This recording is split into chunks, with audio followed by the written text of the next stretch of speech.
President Marcos laid down his big dream for the Philippines.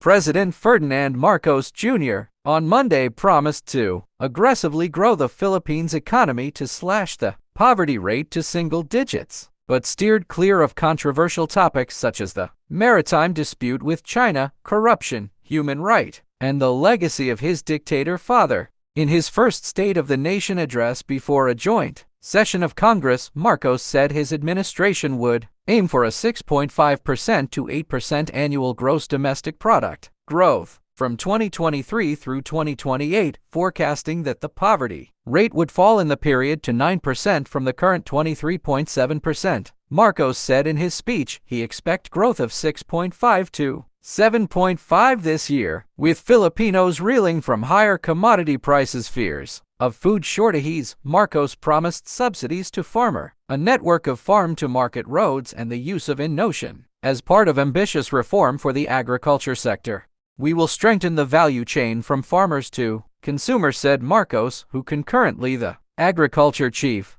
Marcos, the namesake son of the late Philippine dictator, who was notorious for corruption and human rights abuses, won the May 9th election marking the political revival of his family following his ouster in 1986. During his campaign, Marcos promised national unity, growth for an economy ravaged by pandemic include lockdowns and lower rice prices. On Monday, Marcos said lockdowns were a thing of the past, even as the nation reports a rise in daily COVID cases.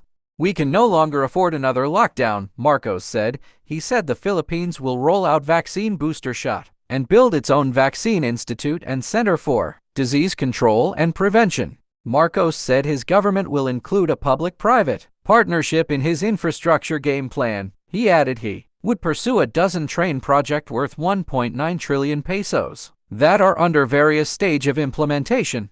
The planned expansion of infrastructure projects, I believe, would possible if we continue to encourage the participation of private sector in the development of our program, he said. PPP hold a great potential for the expansion for our infrastructure development for innovation. The new president said he would capitalize on recently signed legislation easing foreign ownership restriction in the telecom and transport sectors to attract foreign investment. This will translate into better quality, availability, and affordability of telecommunication services all over the country, he said. Marcos also said renewable energy is at the top of his administration's climate agenda. We will increase our use of renewable energy sources such as hydropower, geothermal, solar, and windmills. But while portraying his government as investment-friendly, Marcos did not explicitly address lingering investor concerns such as corruption and human rights, an issue that brought to the force under previous President Rodrigo Duterte, who waged a bloody war on drugs that left thousands dead. Marcos also tried to tread carefully on geopolitical. He reiterated that he will uphold Philippine sovereignty amid an ongoing territorial dispute with China on the South China Sea without directly mentioning Beijing. In the area of foreign policy, I will not preside over any process that will abandon even 1 square inch of territory of the Republic of the Philippines to any foreign power. With respect to our place in the community of nations, the Philippines shall continue to be a friend to all and an enemy to none, the new president said.